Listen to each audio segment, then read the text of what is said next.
Sure hope I remember the episode number this time.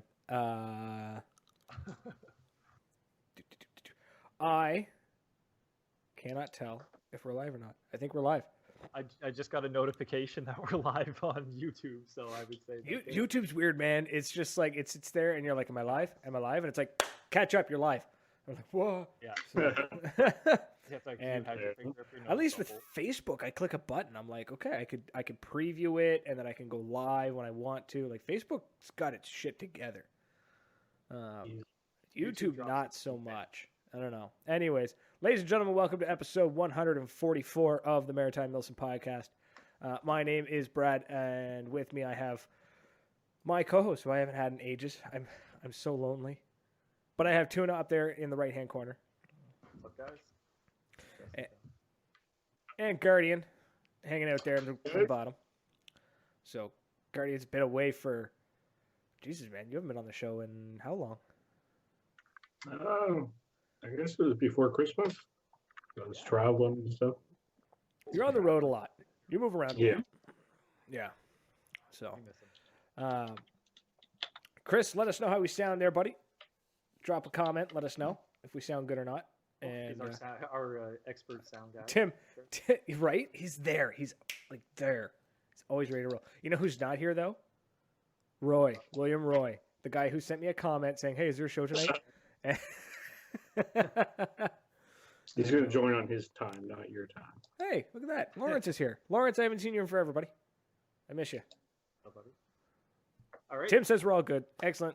So let's keep rolling. Let's keep this ball rolling. I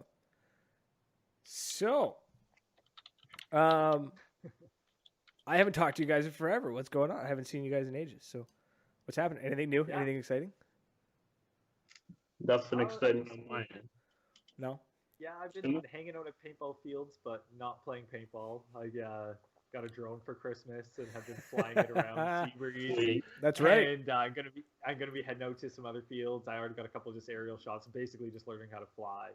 I have no idea how I'm gonna incorporate it into some sort of video or anything like that. But so far it's a hell of a lot of fun to play with. And I took it downtown and did some night flying, like in between the buildings and stuff. With my proper 30 meters clearance from each building. I mean, and by 30 meters, I mean about 30 centimeters. At one point, I almost seriously crashed the thing at like 25 stories up. So, but I didn't. So that's what matters. And so I've been like a kid with a new toy. I'm almost like more excited for drone shit than I am paintball stuff right now. So if you see me zoning out a little bit, I'll be like dreaming of flying around. But as I said, hoping to kind of combine the two somehow if I can. So what we're gonna do is we're gonna find a way to just like drop paintballs from it. That's what's gonna happen. Yes. Right? They do kind of have like kits you can buy to drop stuff from it, and it's because people do kind of like in the remote control airplane and other world, they do like competitions. They have these little like dropping, they look like little missile things that drop down. And they do competitions to see who can drop them, like how close to the target from certain heights or at certain speeds and stuff like that. Like basically bombing runs for little competitions. That's badass. Yeah, so it would not be hard to basically like put a paintball on the end of that, or preferably a first strike, and just drop preferably it down. First whistles as it hits. Got to get the spin. Got to get that spin we were talking about. The arm attack. Right, but not too much. Right, too much. Nope. Too much spin, it shreds it. We learned that, didn't we? We did. I do think that happens at like the ridiculous speeds. That's funny. Yeah. So that drone is badass. Stoked. Yeah. And I don't know if I told everybody yet, but I actually have crashed it once already. And so I got it Christmas. I'm so excited. I got family over. I'm like, no one's home. I finally got time by myself. So I'm like, fuck, you're not supposed to fly these things inside, but whatever. I just need to see it fly. So I turned it on and I'm like, it's like, do you want to hover at, we'll launch and fly and like automatically, we'll hover at 4 feet. And I'm like, sure, that's great. Fucking slide it over, comes up, hovers at 4 feet. It's like the greatest thing in the world. After 3 seconds, I get scared and turn it off. So basically another good couple of days go past, the weather shit, I haven't been able to use it. So I try it again, except this time I do it in my kitchen. and it takes off and immediately just starts drifting towards the fridge. And I grab the controller and I go to try to move it away from the fridge, except I move it faster into the fridge and crash it into the fridge. And luckily enough, it fell. I have tile floor, and it fell into a little basket that was sitting on the floor on the ground from a mess that had been made. So it was like a $60 little piece of plastic repair. I had it back in my hand after a 24-hour repair at the local drone shop. So the local drone shop. I'll just take it out to the local drone shop. It's whatever. Yeah, it's actually pretty cool, man. Yeah. So like I said, we That's might want to wild. steer this one back to paintball because I'll go on this shit all night. So Yeah. We're gonna keep you off the drone talk. I know you're gonna be you're just That's bouncing with excitement. I want to use that shit for recon, man. I want to be like if I'm out on the field and you're off the field, I'm gonna be like, dude, pop that drone up. I need radio. Like, oh, imagine you were the general. Like that's what I would use it for, is if I was the general, right? Like you could actually be hanging back. If you can't get on the field, whatever the rules are, pop it over, see where people are, see where people aren't, get on the radio, and I mean that would be kind of neat. I think that would be a good way to... That would be almost too much of an advantage. I've actually seen. I think it's Magfed system. Oh, go ahead. Go ahead. I was just going to say, switch teams halfway through. Like if you were the recon specialist, and then both teams are getting the advantage, maybe. That makes sense. Yeah, that's a good idea. But I'd be terrified that some asshat's going to shoot my drone out of the sky. Same here, man. If I'm flying at a paintball game outside of everyone I know and trust, it's going to be like 150 feet up, right, where it's like a speck in the sky at that point. I would be impressed. I'm not trying to challenge anybody here. I would be impressed if someone could hit it, that easily. Some smart ass with the SAR 12 in the first strike round, just like, I could fucking make that. But you know what, man? They've got the coverage on it that you crash it, and the first time it's like a $35, and they'll send you a whole new drone, and the second time you fuck it up, it's like $75. So it's if it happens, it happens, right? Like it's really not that bad. It's like Apple Care, but they call it DJI Care, whatever else. Yeah. We sell something like that at my store, except it's like $300, and it's just two accidentals where you just come in and we give you a new one. Yeah. So. I was going to say, I think it's actually Magfed Society. They go through, and I know they put like the little graphics together about their games. By the way, that's my wife coming home from work. It may get very loud for a moment. Look, the views went up when the dog started barking. Yeah. And I don't need a doorbell, right? It's like, so I know that this is Aaron walking in the door right now. Right. What do you need a doorbell for? Come on now. So, Conrad, lol, dog ass. Oh, you know what? All right. I might have to disappear for one moment. Oh, he's got to go do husband duties. That's right. Okay. I'll leave the microphone on. No, I'm going to cover it. Kill you. Don't leave the microphone on. Don't do that. That'd be bad. Okay. So, ladies and gentlemen, we're going to get right into it. We're going to get right into, while he's away, we're going to get right into the topic. We're all three of us here are well versed in what happened. Not what happened. What am I saying? Sorry. I'm tired and I have a cold. So we posted up a comment on Facebook 2 days ago. Was it 2 days? I think it was 2 days ago. Yeah, I think it was about 2 days ago. Or yesterday, something. Anyways, point is, long story short, I was talking to a friend who was talking to a friend. So this is a friend of mine. Got drunk and started to ramble. Drunk rambling usually means zero filter, so it means you can pretty much trust it. Now, it was opinion, and his opinion was that he believed that Magfed paintball was declining, or that we had, not so much that we were declining, but that we had peaked, and that we had nowhere else to go but down. So I thought, you know what? I don't think it is. I'm not sure if we've peaked, but I don't think we're going to go down by any means. So I sent a comment out into the Facebook universe there and asking for people's opinions. And it was a mixed bag. It really was. We had some people who said that Magfed has been doing nothing but growing in their community. We've had people say that Magfed was doing nothing but declining in their community. So I'm going to apologize if you guys hear like loud noises coming from my microphone because my cat is pissed off that I'm not paying attention to it. And he's like, and he's rummaging. Just like my wife. He's rummaging through my studio, just knocking shit over. So, like I said, it was an absolute mixed bag. Some people, like they said, they thought there was an incline or an increase. Some people thought there was a decrease. Some people thought that it had plateaued and that it basically like had dug itself in to become a permanent fixture in the paintball world, similar to pump and speedball, kind of like stock class, a new form of stock class. So I want people's comments. I want you guys. Hold on. I want anyone watching live, put your comments in there. I want to know what you guys think.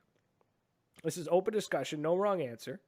I'm interested to see what is going on in your part of the world, because here on the East Coast, we've noticed, at least for me, I'm going to say for me, that I've noticed that if I go to a Magfed event, it's the same 90% of the time it's the same people. Or it's 90% of the group is the same people. Okay. I guess. Like I don't know what I'm saying, but I feel like when I go to a Magfed only game, I can pretty much predict who's going to be there. Okay, I see what you mean. Like, there's not a lot of like new randoms showing up. Yeah, like, yeah. Yeah. Okay. Yeah, I can agree to that a little bit. Like, I'm actually on a more positive note. Like, I think that a lot of the issues that maybe we had locally, and we had a lot of comments telling us, places are blowing up, a lot of the big games are record numbers, blowing stuff out of the water, and people are like, what are you guys talking about? You guys are crazy. But it is true. Here locally, we have seen like a little decline in 2017. Yeah.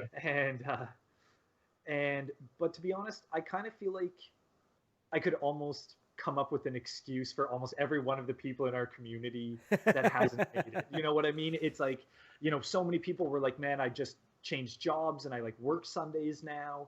And, our community, we get the biggest, our Magfed community out here, we're going to see 60, maybe 100 players like at maximum across 2-3 provinces right now. Like if we throw a game together that was pure Magfed and we got over 60 Magfed players, like that would be fucking stellar. Like that would be great. And that's good because out here there's only a couple hundred maybe paintballers total, so we actually make up a pretty high percentage.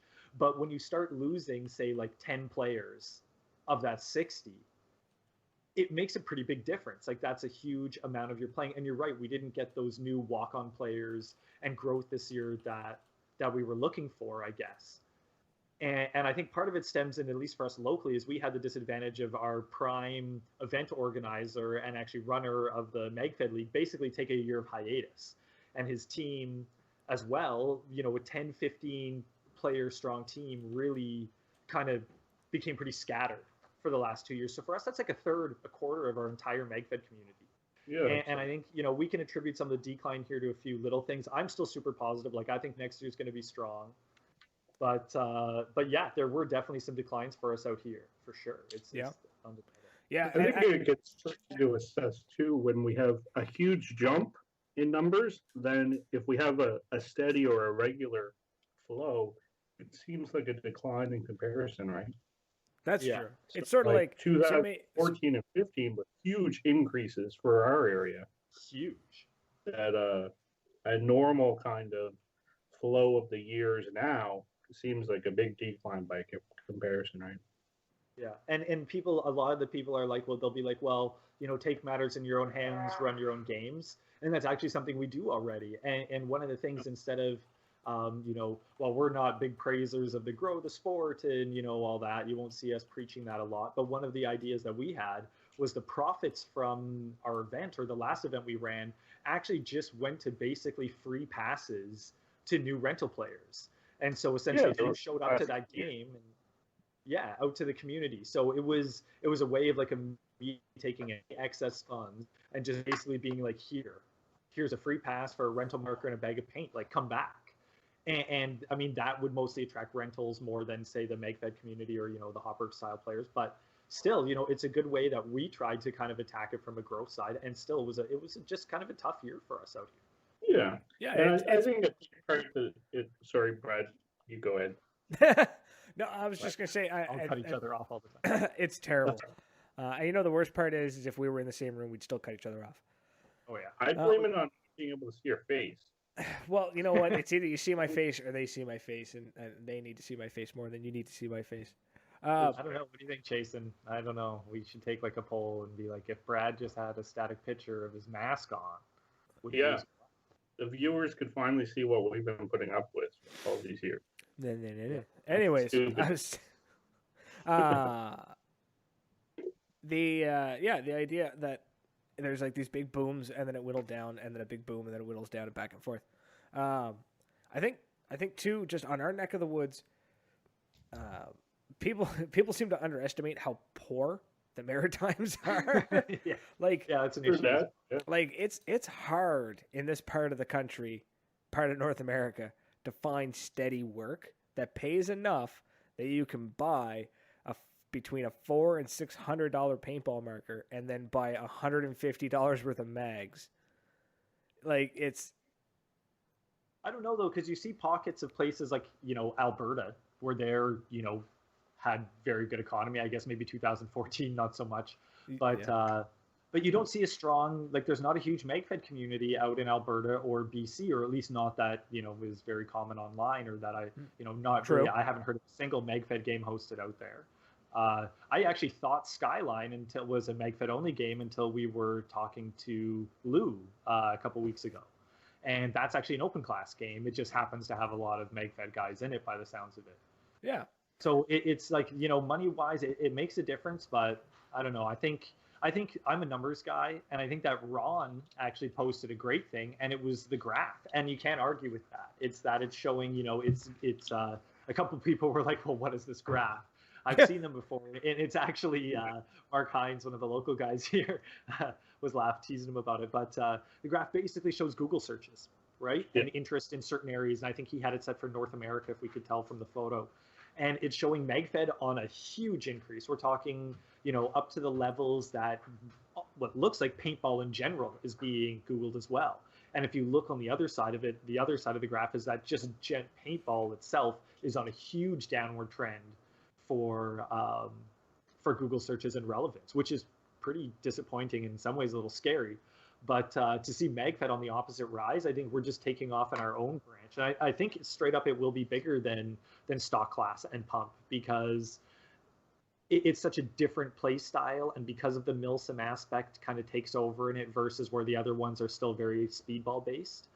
I don't know. I think Milsim will definitely split the gap between airsoft paintball and the holy child of both in the middle. the unholy The holy bastard child. Sorry, I'm looking at that graph because I'm curious about. Not that I don't believe that he didn't know what he was doing, but I'm just curious about. When it comes to statistics, I've always been on the side that statistics is the best and the fastest way to cherry pick data. You know what, though? It's pretty hard. That's pretty wide data. That's saying like straight up, Google searches across the board. I mean, that shows a pretty sheer amount of interest. And, absolutely. And I just want to see it for myself.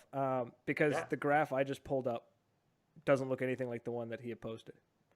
See, because I've done some searches. I have like a software that, can go a little deeper into YouTube videos, and it'll show, search terms. And one of them was paintball, and it actually showed the same graph that Ron has posted there, showing that the search amounts for that has gone down. So I don't know maybe what parameters he's used, but yeah, it's definitely has. But it's actually not that unique. And if you look at golf, it's the same. If you look at a lot of other like skiing, it's the same. Snowboarding's the same. These kind of like expensive hobbies took a dive when the economy crashed 10 years ago, and really just never picked up their full steam again. Yeah, it's true. It's definitely an expensive sport. I'm done looking at that. That's nonsense. Not that statistics is nonsense. It's just that it's not working on my phone. Can I also blame? Can I blame millennials? It's millennials ruin paintball. Everybody just wants to tweet about it or stay inside, right? I mean, sports in general is on a huge decline. Like football in the U.S. is on a huge decline. Most sports are seeing declining rates of enrollment, and it's kind of surprising. I think, like, sad to say, but the couch potato generation may be rising. And Yeah. It's like it wouldn't actually surprise me if that had a long-term impact on sports. Yeah. I'm wondering if now take this for food for thought. I'm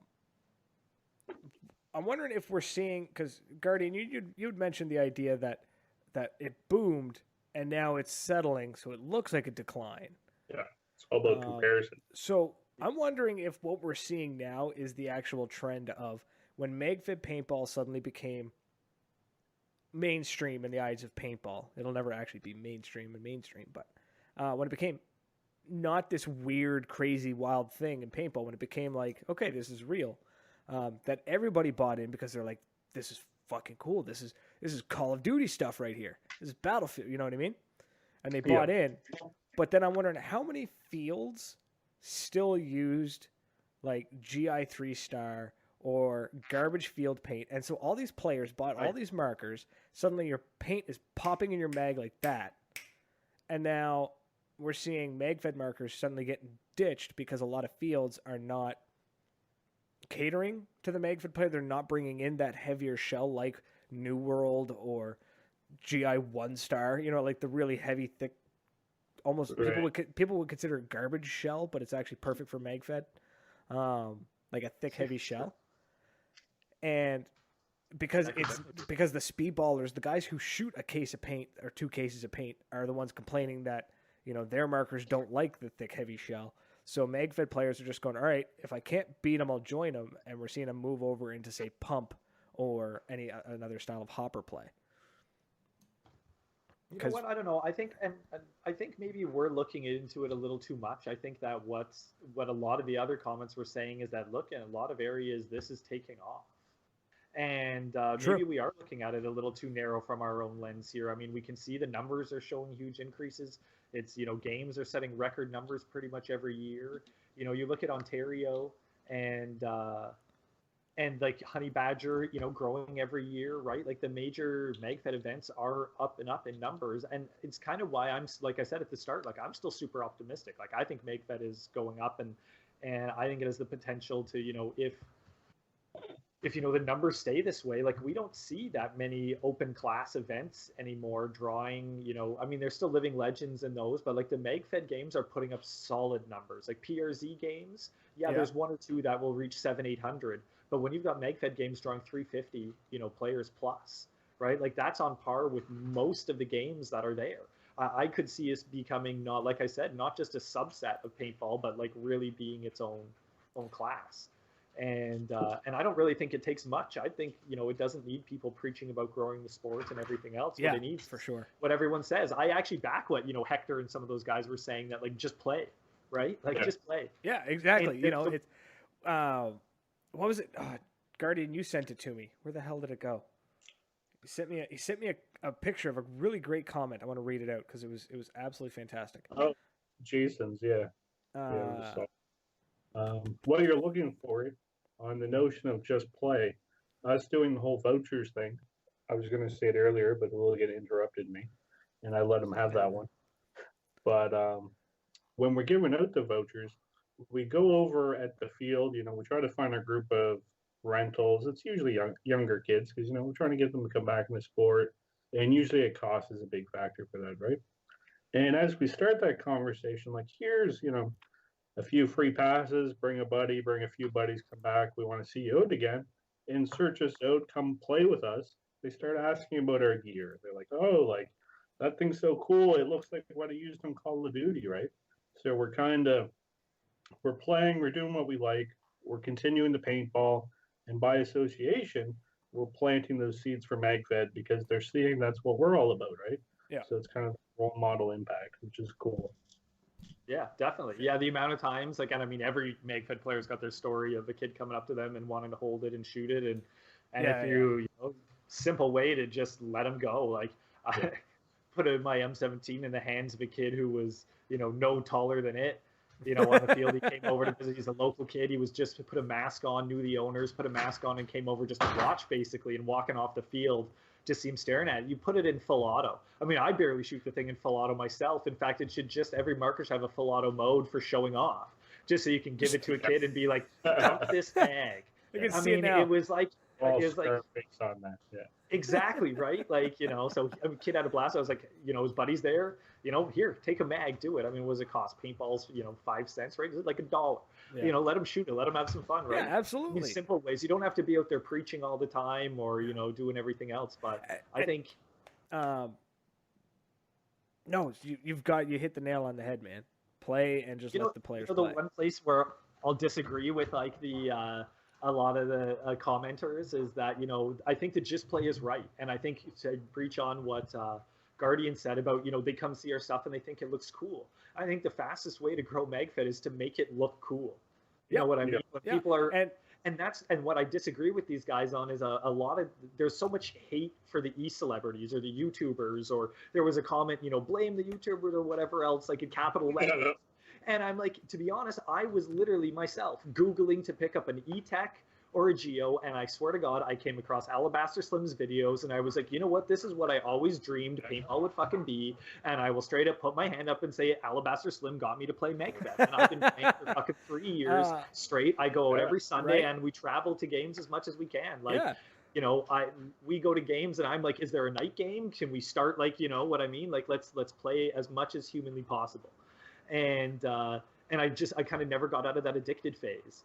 And so I don't really understand the hate for YouTubers. Yeah, okay, the people who spam channels and are like and subscribe and it's all about them. It's the minutes of the video's a minute long and 30 seconds is their logo or them self-congratulating themselves and stuff. Like, I understand not liking that, but man, someone's putting about good action content. Okay, maybe they say tune in next time or something like that. Like, no harm, no foul, right? Like, in chance they're probably actually helping more than you ever know. Yeah, and that's what this message that Guardian had sent me a picture of from a Jason Moore Miller. It seems like a legit dude. He says this. He says, "Want to see paintball on TV? You want to see the sport grow? Start watching it on sources we can use now. Go Sports, Behind the Bunker, Lone Wolf Paintball, all broadcast live paintball. Go subscribe, share, and tune in.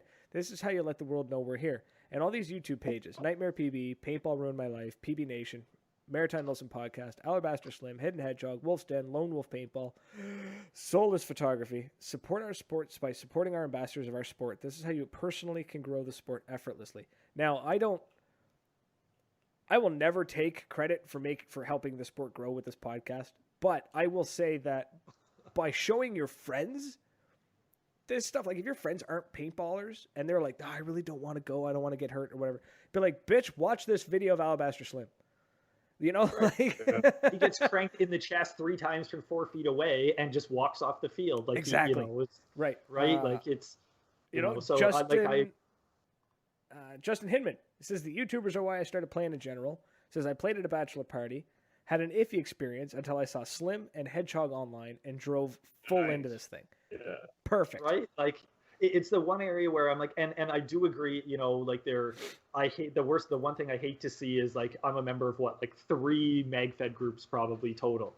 And if I see like bing, bing, bing, bing, you've got 3 notifications from one person because they just spam their video in every group that you're a member of. Like, yeah, I can understand that. No one wants content shoved down their throat. But like, most of these guys aren't sharing it themselves. Maybe they have a Facebook page that they put it out on. If you're not a part of their Facebook page, you're not going to see it. It's like one of those, I don't know. It's if you don't like it, just scroll past it. I just don't understand the hate and or like how these guys are causing problems. You might not like it. Fine, don't watch. That's okay. Yeah, I mean, if you don't want to watch, I'll be the first one to admit. And I don't think it's a bad trait by any means, but I cannot stand watching. No, sorry. I was going to be a little bit more broad. I was going to say I can't handle watching the first person view. I don't like it. To each their own, absolutely. Right? I'm more of a third person kind of view kind of guy. I understand that what they're doing takes time and effort, and I know the kind of work Nightmare puts into his videos. But I'm not a big fan of it, so I'll watch a little bit of it, but I'm not a big fan of it. I don't watch Slims. I don't watch Nightmares. I'll watch a bit of Ashley's, of Hidden Hedgehogs, just because his is a little more cinematic. Yeah. Right. So what kind of I know that you play video games. So what you play like Call of Duty and you're into that kind of stuff, right? I used to be huge into Call of Duty, and then I got out of it. I'm huge into Yeah. Battlefield, and I've just been playing the absolute piss out of PUBG. Oh, I'm so Good jealous. things. Man. I'm meaning to try to. Oh, it's play Fortnite mint, to man. get man. It's mint on Xbox. Fantastic. You need to get Blake an Xbox. Yeah, there we go. Sorry, I want to go back through some of these comments. Some people put some really good stuff up, and I'm starting to learn now. Facebook won't let me go farther back into the comments.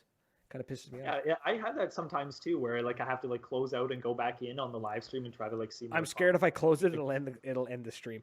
I find if you pause the video, it lets you go through the comments easier. I don't know if that's for everyone, but that's Here Yeah. we go. Technical support. yeah.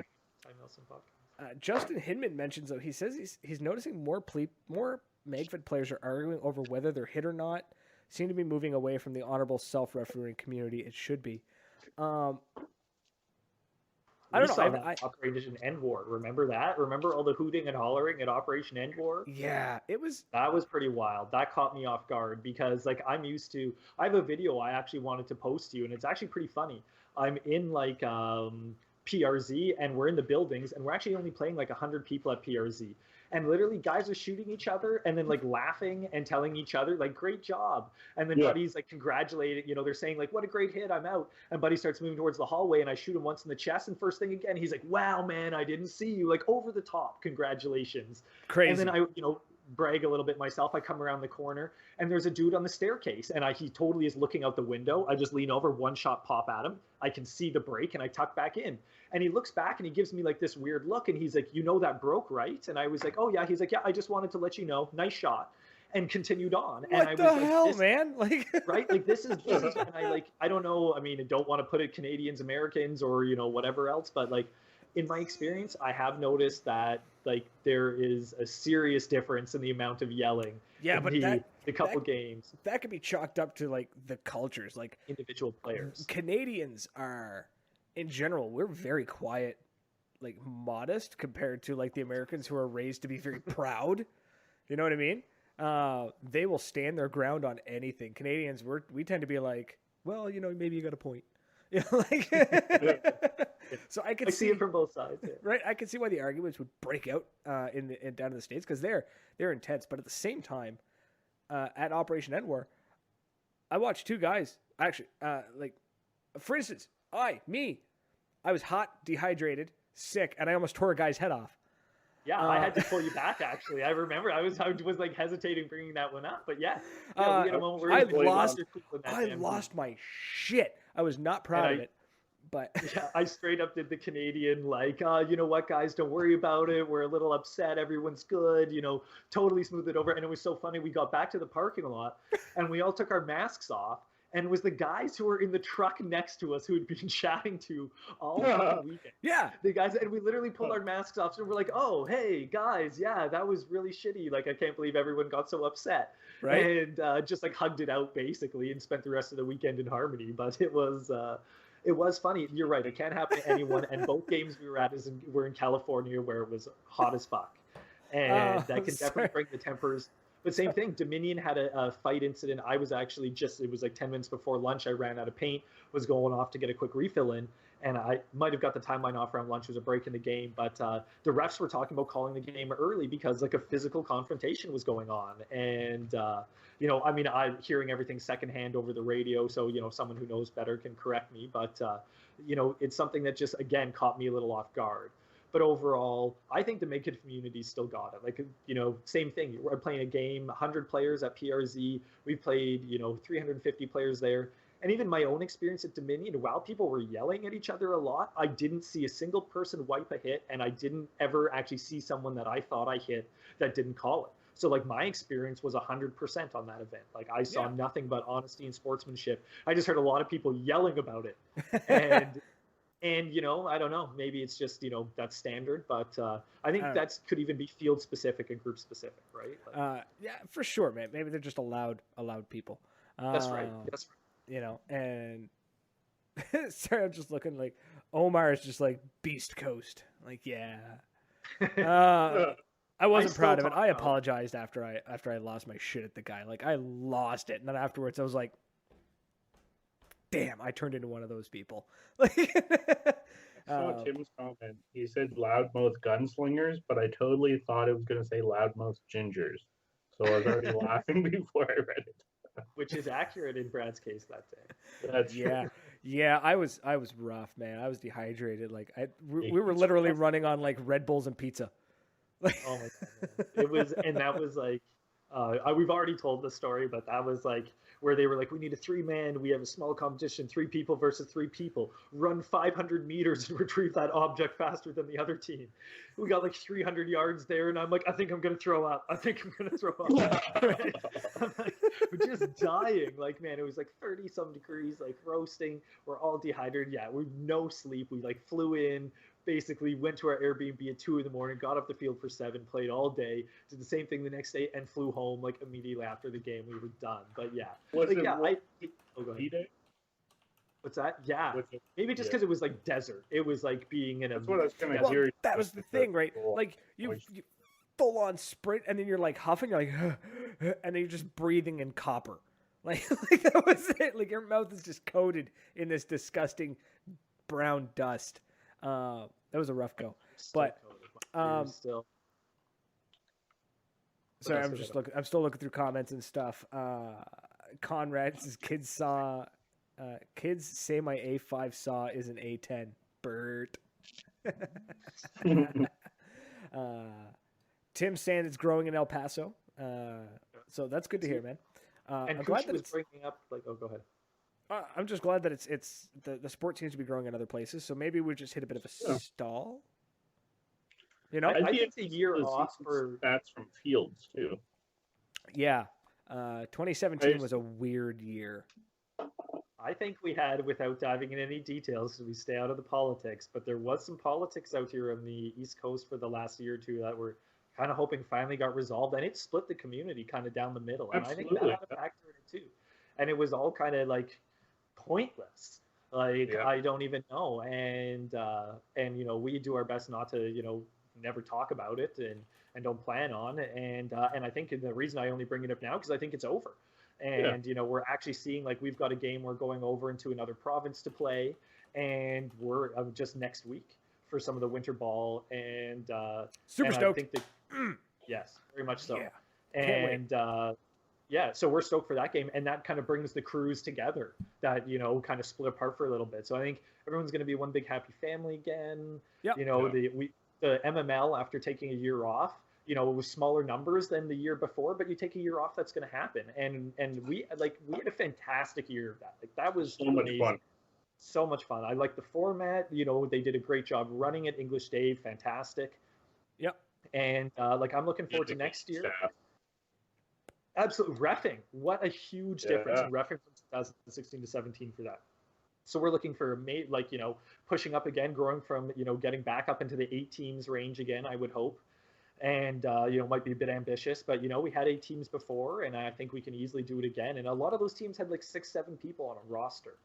And it should not be hard to, you know, now that the format's down from 5-man to 4-man, to, you know, get those numbers up for the games. And we're also looking to, I think the discussion is have some MML games back in New Brunswick again, which opens it up to players on a larger geographic area. Yeah, And, I'm honestly, I'm really looking forward to Meg Hill Paintball opening up to the tactical side of things. So they've got the field for it. They've got a small urban field built, and they are perfectly centered of the Maritimes. They're 2 hours from me. They're about 2 hours from you guys. Well, 4 hours from Guardian, I think. Like a helicopter ride, it's fine. Yeah, and I think they're 2-3 hours from PEI. Excuse me. and those are the 3 provinces. Yeah, unfortunately, Newfoundlanders don't usually make Newfoundland, I got to take a ferry. But we talked about this too. One thing I want to see is that what I would really like to see, even at Meg Hill, because you're right, it is the closest, is that on top of the MML, because I can't get enough competition paintball, is I want to see, and Meg Hill, if you're listening, challenge I'm going to challenge you on this one. I want to see a 2-day Magfed tournament, maybe along the same lines of the MML, but it could just be a straight 3-man or 5-man or something like that. But I want to see a 2-day tournament where we can actually have teams that might venture out from Quebec, that might venture out from Ontario. So that's what I'm working on. Excellent, because that's what I'd like to see. Because hell, we drive our asses all the way out to Ontario, and all these guys, like we know, Jake Cody, a lot of those teams out there, they're interested. They like the format, they like the competition. Yeah. Alfred Baird's got the 2v2 competition he's holding in February. And where's that one at? That's at Stingers Indoor Field in Brockville. Yeah. Brockville, Ontario, right? Yeah. So I mean, they've. When is it? Any of you guys want to go? Where's Liam? Where's Nightmare? Where's my Minuteman? Isn't that where we're supposed to be? Assemble in a minute. Let's go. And then haul your ass to Ontario? Let's do it. All for that. In if February. Someone have their wife introduce me to a flight attendant. I told you there's 3,000 of them. They aren't hiding. You got to out. They're not hiding. Like looking. No, it's not that they're hiding. It's that they're usually between 20 and 30,000 feet high. Is the problem? Like they hang out in airport parks. That's right. Hang around in an airport. That's not sketchy. Airport hotel. That's not going to put you on a friggin' list. Go across the street, airport hotel, find out where the flight attendants hang out. Have a good time in the bar. Meet yourself a nice flight attendant. I'm see sorry, where the night takes you. And you might get some flight bed. What's that? I'm just picturing absolute worst case scenario. Like, I don't know. I'm seriously.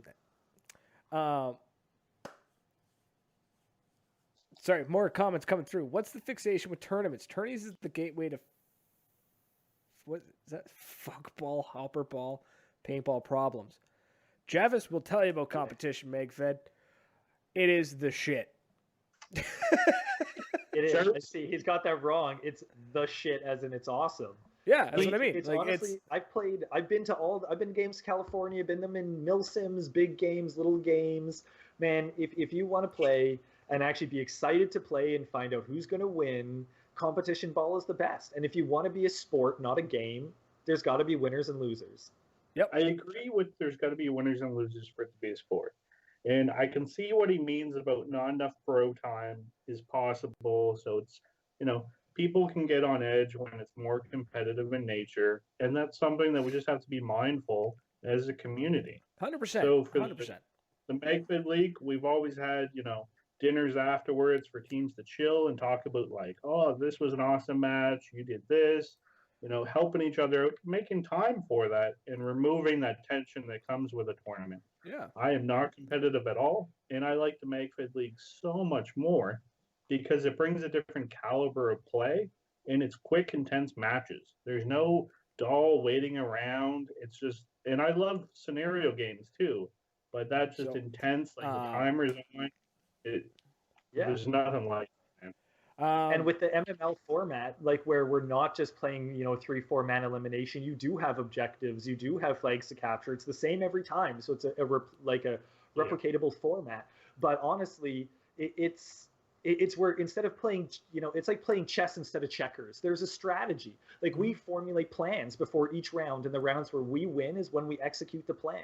And yeah, you try to do that with 50 guys in a scenario game, and you got the dudes doing their own thing, and then some dude like it's just a fucking gong show. Like we've all tried to do those missions. You get 5 or 6 guys who are dedicated and do them, and the rest of the guys are doing their own thing, and it's it's tough. So if you want to play where you've got to work with teamwork, get things done, and you want to have that that real adrenaline where each point matters. Like I it's cheesy, but I honestly think of the Al Pacino speech where it's like it's a game of inches. It really is. Like where one step the wrong way, one step too early, whatever, like you're out. And we've had some, not only is it great bragging rights and a great time, but we've had some serious prizes, like teams walking away with a brand new M17 for every single player on the team. That we've had. There's something on the line, and I guess, I don't know, everyone, all of us talk about being an elite or operators or whatever, stupid name you want to call it. But, sometimes, maybe I'm too competitive, but sometimes I want to know who's the best. And there were years where we were not the best. And it inspired me to work harder and improve my game. Hell, I had to try out for the team. that is what hooked me more than anything. Is that, like being like, yeah, I can come out here on Sunday and, have fun and, whatever. But if I want to actually, I don't know, for myself, take it to that next enjoyment level, it was, here's a team, and not just a team that, hey, yeah, you want to play with us, here's a patch. Like, no, we actually compete. Yeah. And if we had an A team and a B team, and if you wanted to make the A team, you had to not only be a talented player, but be a well-rounded person. We don't want the assholes. We don't want the guys who are going to pick a fight after the game. You're not on our team. Honestly, it boils down to, because one person there said, was it Omar? He says, Magfed is a wild animal. Don't cage it to a format. So here's what my response to this is, with everyone saying, like, why do we want Magfed competitive? Why do we have competitive Call of Duty? Why do we have competitive Rainbow Six Siege? Why do we have competitive PUBG? They're games. You can play them for enjoyment, or if you wanted to take it to the next level and really test your skill, then you do competitive. That's just the way it is. Honestly, I think competitive paintball, competitive Magfed, because watch this. Hold on. 2 seconds. Hold that thought. I need to roll something first, and then we're going to talk. So... Oh, right. Not great timing, though. I'm just going to point it out. No. Yeah, I'm 45 minutes in, and I've realized that I've not done what I need to do. So hold that thought. 2 seconds. Be right back. Ripple Industries, Canada's shop for tactical enthusiasts, pros, airsoft, and Magfed paintball. Whether you're looking for your first, second, or third marker, looking for that one chest rig to make you feel like a badass, or just for that last piece of missing kit, Ripple Industries has you covered with free shipping in Canada on orders over $99. Check them out today, rippleind.ca. Got a little pocket. I just totally cut you guys off. What do you think of that? Cool, right? We have commercials now. You're a douche.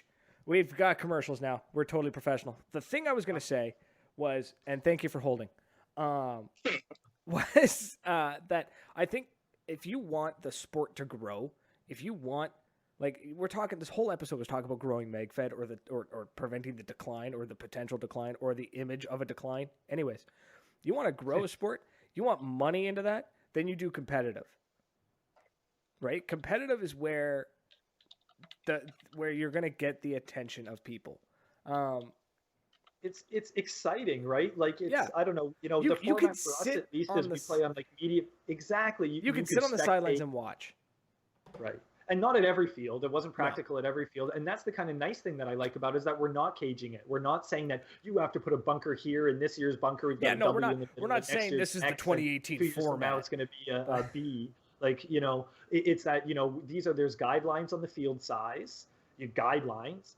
And then, basically there's a flag at each end and a flag in the middle and a center objective. And I just think that, it's the same thing when everyone's like, well, let's get paintball in the Olympics and this and that. The thing is you need to have a standardized set of rules that can be replicated in other areas. And the fact is that if you don't, and it's the same as the videos, I just come back to the same thing. You don't like it, don't play it, right? It's not taking away from the scenario events. If there's a scenario event and you're a scenario player and you think that's what Magfed should be, then play scenario. Right? 100%. Like, but if there are people who want to play, and then the same thing, like you said, I would never play competitive Call of Duty, maybe because I suck at it or, whatever else. But there are people who do, and that's for them, right? Like, anyone that we've had a taste of competitive Magfed has loved it. We haven't had someone play and be like, meh, yeah, that was okay. Everyone's been like the year-over-year growth for the start until the year hiatus was boom, boom, boom. Yeah. And, players were not leaving. It became the highlight. It became the reason to make teams, the reason to improve your game, and the reason to be dedicated. Yeah, absolutely. And, sorry, my back is popping, so I have to readjust. Sorry, we're just getting some interesting comments that I want to address. Where's he going? Whatever. What do you say? Power cord. Oh, Jesus. My dogs pulled the cord out earlier. Professionalism. Sorry, we're just we're getting interesting comments, and I want to address them. I don't want to ignore them. Go for it. I can't see them. So Javis is he's saying, he's laughing a lot. He goes, cuts to commercial when talking about commercialization in Magfed. I think he may have misunderstood me. I'm all for the commercialization of Magfed. As far as I'm concerned, more money means more sport. No, that's the basic way to put it. At a comment, not not what he said. I get you, like, and I see where he's coming from as well. Like, you know 100%. me, I'm always like, let's keep the, I'm always like, let's keep the, the advertiser stuff down to a minimum, and I'm kind of against sponsorships in most cases because I want to be able to speak my mind. 100%. And absolutely don't want to, if we've got a sponsor, someone else is a sponsor, and it's like, you can't take them for their face value. So I try to avoid that. So I'm not huge on the commercialization. Like I get it. I see your point. The money breeds a bigger game, I guess. It's not only that, but think like, I'm going to use Reaper as an example. So David Justin Reaper, he's the most commercialized paintball player that popped into my head. So the guy goes around, he meets with people all the time, he's talking to people all the time, and he's always showing off different fields and different players, right? So he's got a bit of a following. You think he'd be able to do that without GI support? Do you think we would have had nearly as many people the first year of the Magfed League if we didn't have M17s supplied by Widowmaker? Now, I'm not saying that the companies need to have total control. By no means should they ever have total control. They had zero control, actually. Right. And in most part, it was just basically, and we had funds because people buy into these tournaments, so the prize pool is generated basically from the players. Right. And Milsig then goes over the top for us, right? So that was fantastic. Like, yeah, and I don't know if we actually knew what the prizes were when we signed up, to be honest. Well, year 2 we did because they gave away prizes in year 1. So so year 2. So that and it contributes to your decision, absolutely. Definitely. And the prizes this year are like we got. I mean, they're to be delivered, but we all basically for winning we all got brand new pair of boots, like something I desperately need, right? Like so, I don't know, not that makes it up, but I see what you mean. You're right. Like with the M17 prizes, it's like the prize pool in a poker tournament, right? Like guaranteed $10,000 is going to draw essentially $10,000 worth of players, right? Because people see opportunity. So I get where you're coming from. Yeah, so I think there needs to be a level of commercialization. If we hold ourselves back and sort of tuck ourselves in this little corner and go, no, nobody else is allowed. Like, I'm only going to give you my money and you only give me your money. We're only going to trade money between the two of us. That means none of us ever actually make any money. That means none of us ever expand. Now, if you have an outside source, an investor or a company who goes, you're having a Magfed event, if I give you $1,000 towards whatever you want for your event, I want you to advertise my name. Are you going to have a better event? Fuck yeah, you are. I don't know, man. I don't think, like, maybe I'm misunderstanding. What do you mean? Like a company would go to us to be like at your Magfed event, be like promote, I don't know, Tim Hortons or some other shit. Like exactly what I mean. So, no, see, that's totally, I'm against that. I totally don't want that at Fields. I like, I don't think like looking at, you say the NHL and then you look at the European leagues where their jerseys are plastered in advertisements, like fuck that. No, I'm not saying like that. I'm something simple. Yeah. Like you watch an NHL game, right? The sideboards have like a single image. I'm not talking like full on. No, I'm not talking NASCAR advertising. If we could get rid of those, I would though, right? Like I guess that's what I'm saying is that, and the money would be there. That we can use that money for though, right? Improvements to the game, improvements to the field. You know what though? I don't think that's necessary. Like what have we found? Whenever we've run a game, they all. I mean, unless you're expecting 100 people and 20 show up, every game runs at a profit. I mean, I look at when I went down to Dominion, it was $85 US. What was it for Operation Inward for us? Like $90 US. Yeah. As your entry fee. And now Dominion, they did some great shit. Like they did huge posters, huge giveaways, like tons of stuff, but they didn't need outside support. Like I think that, we can do this ourselves. Like we don't need, I don't want, extra, sponsors in there, like sticking their nose in because they don't give a shit about us. They don't care about paintball. No, but companies are willing to put in the money into advertising though, as long as the bargain that we're working out, we're not, bending over backwards. No, and I'm not saying we need to. What I'm saying is like, I hear what you're saying about don't lose sight of the sport in order to appease the sponsors. Right. But they get a budget for this anyway. Like I'll take their fucking $1,000. Exactly. To put their logo. I'm saying, okay, if I was a sponsor and I went to you and I went, okay, I want you to fly my flags and I want my logo on all your posters. but that's it. You know, like that's basic. But that's, what's the company like? Like if they have nothing that I want or that I use or think contributes to paintball, fuck that. And maybe that's because I'm not strapped up for cash. Like I mean, I'm not. No, but okay, but okay. So let's say, but like seriously though, like maybe I just have like I've avoided sponsorships altogether. But like, let's say okay, we're gonna use Tim Hortons as an extreme example. Okay, and think about events rather than teams. So with an event, I'm talking event. I'm not talking team sponsorships. I'm talking advertising deals where what are we gonna have? It's like, welcome to Dominion 3 presented by Cal Tire. Like, I mean, is that really where we want to go? No, but it doesn't have to be that. Not even there. Speedball's been on TV. They don't have advertisements on the bunkers. They don't have advertisements there. The people that sponsor Pro Paintball are paintball companies, and that I'm okay with.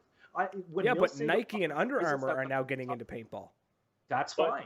If they have products that people use and they can enjoy the Magfed community and contribute, and I don't mean like they make a shoe that some guy just said it would be good for paintball. I think you're looking at it from you own the company. I'm talking if I own a company and I go to you and I'm going to go, I'm going to buy enough smoke grenades that you get to give 2 smoke grenades to every player that comes to your game, and all you have to do is fly some flags and put a logo on your poster.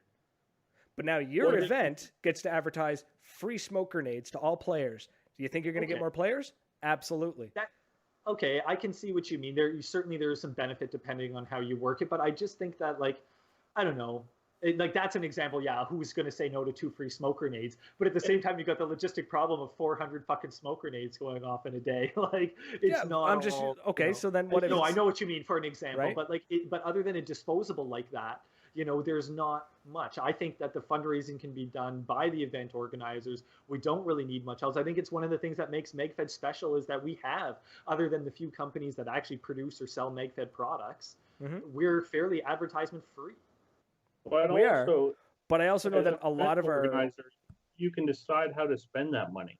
Right. So maybe if they're going to give us $1,000 or whatever it is, we're going to use Tim Hortons as an example again, then maybe I'm going to pocket that cash because I put the event on. Who's going to say no to an extra $1,000, right? To say, hey, who doesn't like Tim Hortons during our speech or our giveaway, or we throw some Tim's cards, or I throw Tim bits at you or whatever, right?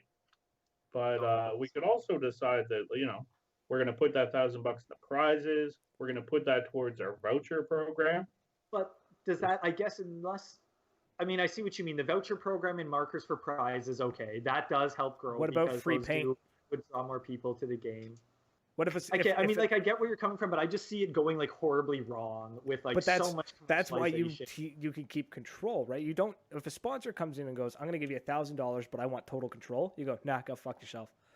But if you get somebody else who comes in, selective, right? Right, who goes, "I want $1,000," and you go, I think that's so far down on the list of priorities, though.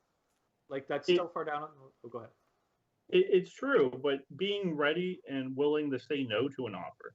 So a lot of new teams, I'm talking about managing a team, starting up your own team. And the big thing I say is just because a company is offering your sponsorship, make a decision about what are they offering you, and is it a balanced deal between what you're offering them or not? Yeah. And a lot of times it's something trivial and it doesn't really make a difference. Badlands, 10% discount code, just so you'll shop at Badlands, right? Yeah. But some of that, it gives them a sense of pride, hey, I'm sponsorship, and maybe it's going to make them work harder. So that's cool stuff. But, don't sell out for that 10%. Don't be the only paint to use is GI paint. And I get 10% off. That's what I see already, but that's what I see already. And that bothers me. And I think that's why people don't like the YouTube guys, because they're all sponsored by somebody and they all just plug their shit. Yeah. And that's a problem with them. And that's a problem with any field that wants to do that. It's the same problem. You see it in every sport. Tiger Woods, he'll only tell you to use Nike, or would anyways, before Nike kicked his ass out the door. You kind of see it everywhere in society, right? So you just have to be aware of people's bias. If my buddy Nightmare is really happy with his products, and I use a lot of them, so I know that they're solid stuff. But it wouldn't make any sense for me to ask him, or a random player to ask him some feedback about a different brand. It's not something he's familiar with, and he has specific obligations with that product, and he's done a lot of research to make that arrangement. He's happy with it. Some of these other people, they're just, first offer they're getting, they're scooping it up and they're just committing to it. It's like, it's a relationship of sorts, right? And they're kind of getting stuck in these relationships that are kind of, not beneficial for them, right? And I think we need to 2 seconds. I want to just say that Javis is saying, don't let this whole commercialization talk distaff this from the fact that America is coming to Operation Honey Badger and we're bringing the freedom. That was just that was the best comment. I enjoyed playing with you. I teamed up with you guys for UEC out there, and I actually remember completing a couple missions, so I know these guys can play. And what I'm most looking forward to, and I've talked about it so many times on the show, my favorite part about that event was the 2 months leading up to it was the shit talking. The shit talking in the Facebook group was the best I'd ever seen. And it made me think of Muhammad Ali up there, just talking trash to everybody else. And it's one of the things where we're saying, Magfed lead, we try to keep it clean. But I kind of wish in our Magfed lead there was a little bit of trash talking because I fucking love it. There should be trash talking. God damn it, right, you can't everyone's take trash got to talking. be able to take exactly. If you can't take you know trash what that talking, means? get it. What it means is something's got to be on the line. Because if you can't trash talk over, if there's, nothing on the line, if there's no winners and losers at the end of the day and everyone gets a participation trophy, then there's no, competition. There's no point to being amped up and challenging your opponent like that, right? So I'm happy to see these guys come up, and I love to see them play in PRZ because we've traveled the U.S. We played in different fields from outdoor fields. Yeah, it's your turn. Your turn to come to us. Yeah, exactly. Yeah. And you guys will like it. It's fucking one of the best fields out there. That's for sure. PRZ? We just need to work on the PRZ. Oh, fuck yeah. The only thing we need to do is work on them so we can fire first strikes everywhere at all times because they're first strike rules. And I know it's going to be so hard because I think it's going to be borderline impossible, to be honest. I don't think you'll ever convince the owner of PRZ. He is the most old school paintballer I've ever met. I know, but they should just leave it to leave it to the event organizer. I think we're going to run a safe game. We look at these games in the U.S. where they shoot 500,000 first strikes in the course of the day, and no one goes home shedding tears, right? It's going back to another topic we've spent a ton of shows on. Proofs in the pudding, right? First strikes are safe. So it's just I don't get it. So, but that's my one fault with PRZ. Other than that, the place is awesome. Reffing's awesome. Events are organized well. The field, not only is it cool looking, it actually plays well. A lot of those fields that look really cool don't actually play that well. Yeah. This plays very well.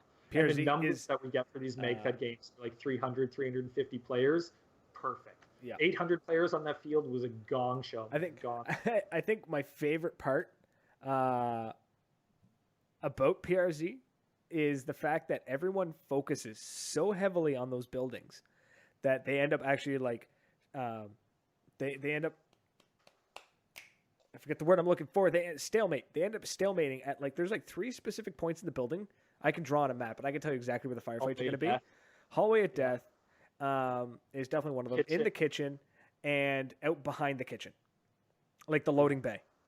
Yeah. Right. But if you go around the outskirts, you can get around, and it's an actual field where you can actually use the full field, right? And really get behind somebody. It's not like the 2 teams charge meet at the 50-yard line, and maybe you push a couple bunkers forwards and a couple bunkers backwards.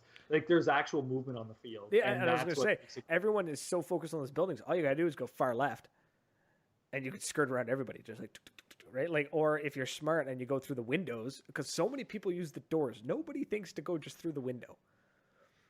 There's no glass. Yeah, the other thing, Honey Badger this year, I'm going to throw it out there. One thing I hope they do is go back to the 2-team format. The 3-team format, the team that kept starting in the middle all the time. Yeah, that's so a tough if you had actually been here when the guys from Operation Honey Badger were on the show, no, you weren't on the call, dude. You were defrosting pipes, remember? Oh, that's always fun. That they're getting rid of the 3-team format. It's gone. That's good. So I know I was talking to some of the guys there, and they're like, yeah, it's been fun, but every time I go outside and I go to a bunker, someone shoots me from the front and the back at the same time. Yeah. And I guess that's what happened when you're pinned in the middle, right? So yeah. But the game last PB Panda ran into that problem a lot. Yeah. When So- we had the 3 teams, was the other one similar to the mercenaries for the Star Wars game? Could you did they rotate or be hired, or they were just No, They didn't switch sides. It was honestly, the teams. problem with I think the biggest problem with that game was that because unfortunately, I'm not laying blame. I'm not saying that they should never do it again or anything like that. So don't take this the wrong way. Take this as constructive criticism if you're listening. My experience was the generals did not pass down information. So a lot of teams, I wouldn't have known what a mission was. right? So because you don't know what the objectives are, what do? Go on a search and destroy mission. So then you end up just causing a stalemate in the middle. Where's the middle? It's in the kitchen. Where's the kitchen? That's the third team that they're stuck in the middle because both teams keep sandwiching them in because nobody's actually moving around trying to get these objectives, and that was like the biggest problem. Yeah, I could see that. But that field has been run. Like when we went out there for Operation Fulcrum, that was the best scenario, like mission style games where missions were actually completable. A group of 10 people could get something that done. was a lot of fun. Yeah. It was a lot of fun. And I think that's what we're going to see more for Honey Badger this year. So There was yeah, only what, that's- like 150, 175 people for Operation Fulcrum. It wasn't I'd say- big. Yeah, I'd say it was under 200 for sure. I would say because like a lot of us between were staging inside, Very true. Yeah. right? So Yeah. it wasn't huge, but But it's October, don't forget as well. Yeah, That no, one's that's yeah. October, It was a hard time of the year. Is that that was cutout of Nightmare still there? I think it's What's that? still in Out the. I think it's still in the Chrono Station. Nice. You know If what? it- I think if it it's hasn't retired from melted. the Chrono Station. That place got hit with like a tornado numerous times. Oh, I've yeah. been there since then, and I can confirm Brian is not in the Chrono Station anymore. All right. Yeah. Well, that's where we left him. That's where we left Yeah. him. That's where Raza was. Yeah, he. Dude, he Raza printed came that. through. Came through with that cutout. Yeah. Like he was like, yeah, I'll do a cutout. I didn't think he'd actually do it. That was cool. You know, it was a legit cutout. Yeah. He did a fantastic job. No, but this year I want because they've changed the name. Like they did an Operation Fulcrum, and then they followed it up with like an Operation something else, and then they didn't do one for a year, or it was like changed dates or times or something like that. So I'm hoping they get back in the schedule because 2 solid Magfed only events at PRZ. Hell, I mean, I'd take 7 of them if we could, but 2 a year is pretty good. And if we can draw like 300, 350 in the summertime, and then okay, as it hits wintertime, as Kusha said, we're going to see some numbers drop. 150, 175, mix it up a bit.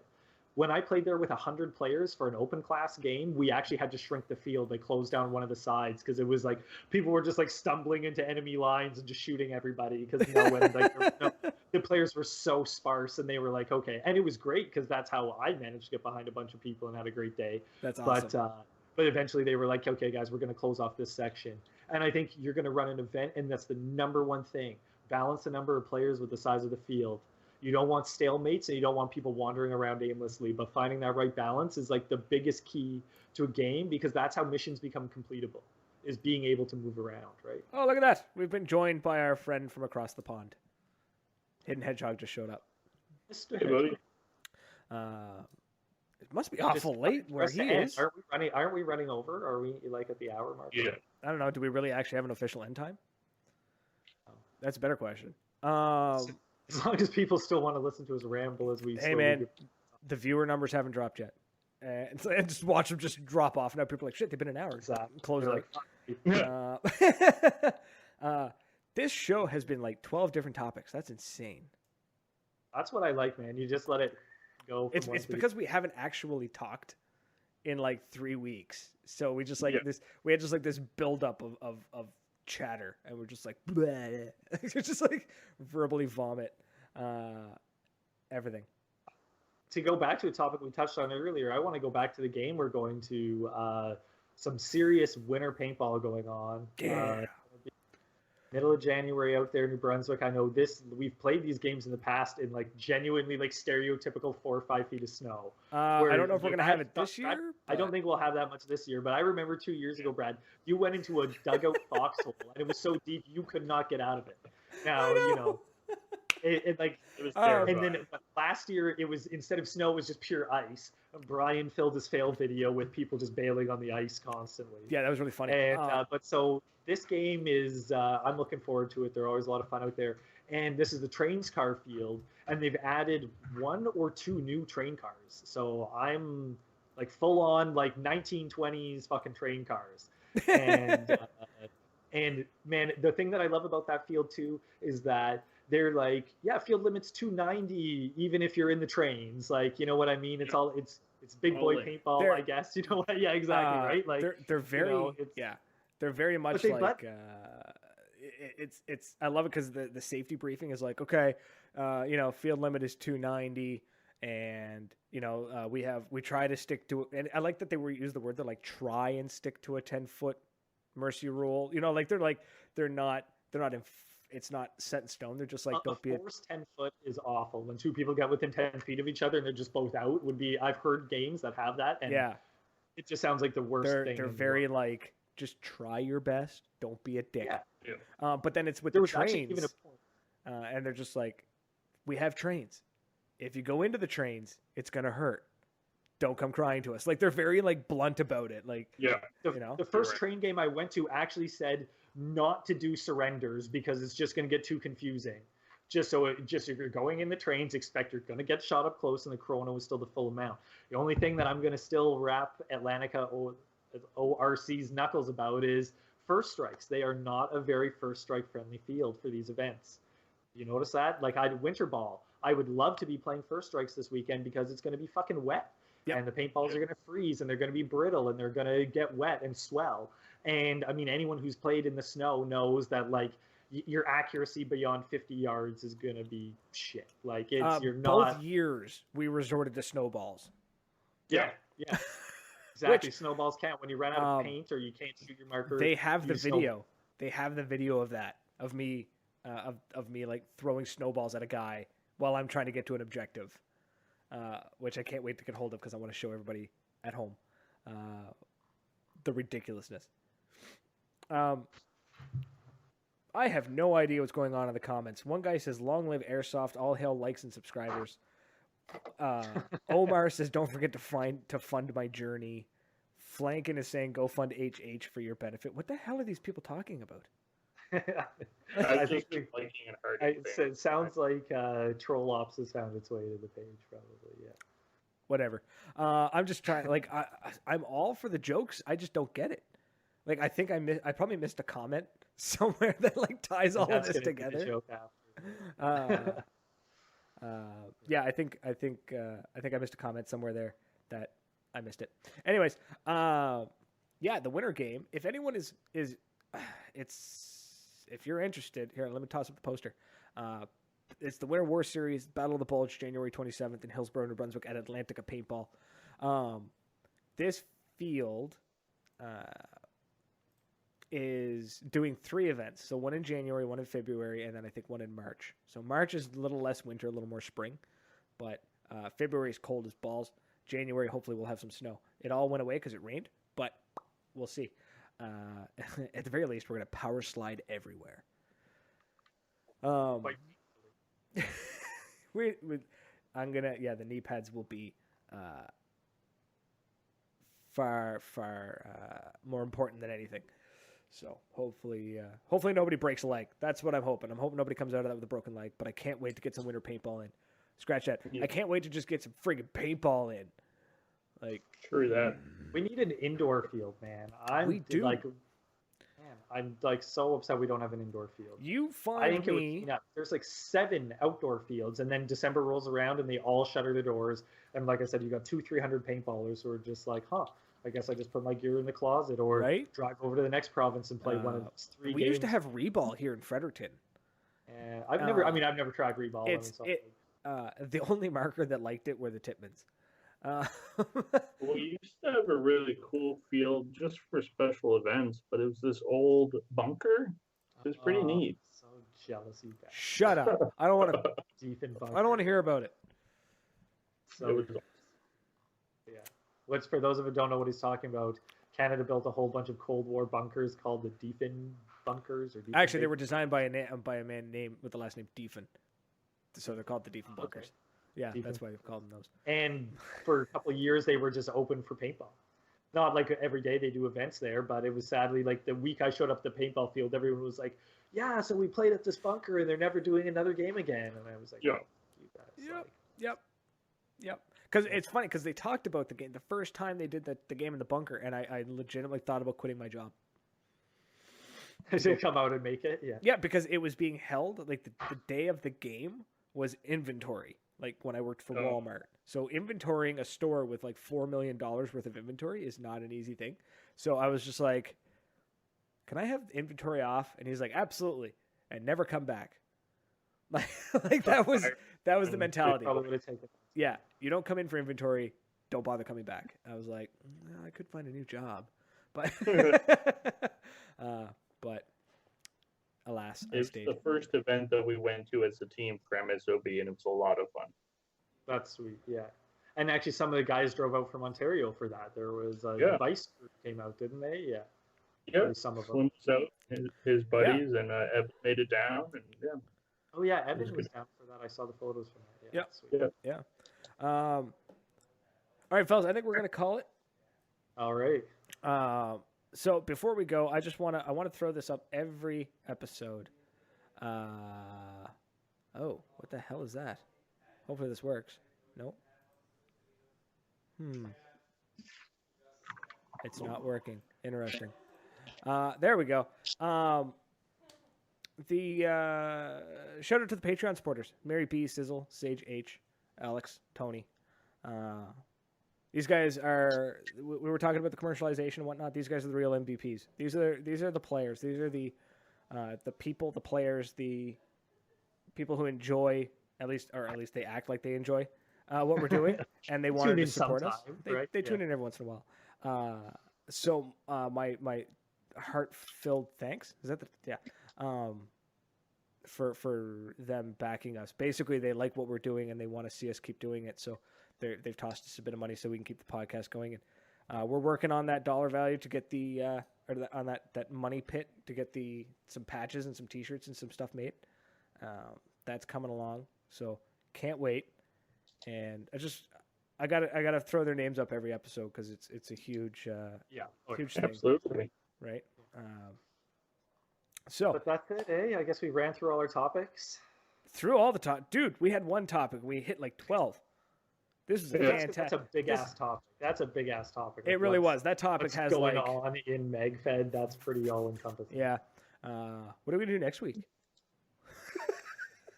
Try to take a week to come up with that. Yeah, we have to figure. I don't know. Somebody put something in the comments or send me a message. Let me know what you guys want us to talk about next week. I'm sure I'll find a topic. Guest next week? Anybody want to be a guest? Yeah, absolutely. If you want to be a guest, to get your opinion heard. Did we miss your comments? Shoot us a message. No, we'll bring somebody on. Yeah, I bring Gardy on all the time. Like I can bring anybody. We have very low standards. Very low. That hurt me right in the feels. Whatever. Yeah, if you want to come on, absolutely. I'll bring anybody on. But if you turn out to be an asshole, I'm going to kick you off the show because I have that power. That's why Tuna's other dog is never on the show. Right? That's right. He's an asshole. So they're Labradors. They couldn't be an asshole if they tried. Actually, he's gotten old. He's like 12 now. Tactical Mafia, you missed the show, man. Way to go. What's that? Tactical Mafia. He's like, man, missed the show. Well, we were here for a whole hour. And a little bit. This is a bit over. I gotta go to work tomorrow, fellas. Yeah, so anyways. Time here on the East Coast. Any need for a 41-year-old new guy? Absolutely, Tim. Shoot me a message. We're going to figure that out. That'd be kind of cool. Starting paintball at 40. Interesting. Let's do that. That's what we're going to do. Same thing, just with more Tylenol. The private field I used to play at, we'd play a lot of games, the old versus the young, just because there's a lot of guys and their kids. And usually the young team was anyone who was below like 38, to be honest. So. Fun. We do have some old players out on our field. But those old players kick our ass. Oh, yeah. Man, absolutely. Right? Yeah. And play with some of the most unique markers, like Pastor Dave or Karate Dave. He's got mark I've never even seen before. Like, just crazy weird ones, yeah. It's like, what's that classic image that goes around, and it's like the 4 stages of paintball, like beginner, advanced, expert, beginner, and it's like a dude with goggles and a 98, and then like a dude in camouflage, and then the next dude one's in a ghillie done suit. up to 9s with like the best gear, and then the expert's like back to the dude with goggles and a 98. Yeah, like you stay in here long enough, and you just get tired of all the bells and whistles, I guess. Yeah. Well, I'll be like going back and tracking down like M17s and Gen 1 T15s in like 15 years when they're all like rust buckets and being like, check out this guy, it doesn't run anymore and I can't find parts for it, but I can't play with any other marker and like cost me $300 a year to maintain to find specifically made O-rings and shit, but like I'm doing it. I have to have the O-rings manufactured. Like, all right, fellas. For everyone who was sitting in the comments watching us, thank you so much for hanging out. Anyone who's listening to this on whatever podcasting or streaming app you're using, also thank you for that. Or if you download it, thanks for that. And if you want to be on the show, shoot us a message. It's just that easy. Pretty much is. It really is. It really is. So, Tuna, Guardian, thank you for coming on. Thanks for hanging out and actually making it on the show for once. And that's it. So keep an eye on the page. We're going to be, I don't know, hopefully within the next month, we're going to have some exciting new stuff to show off.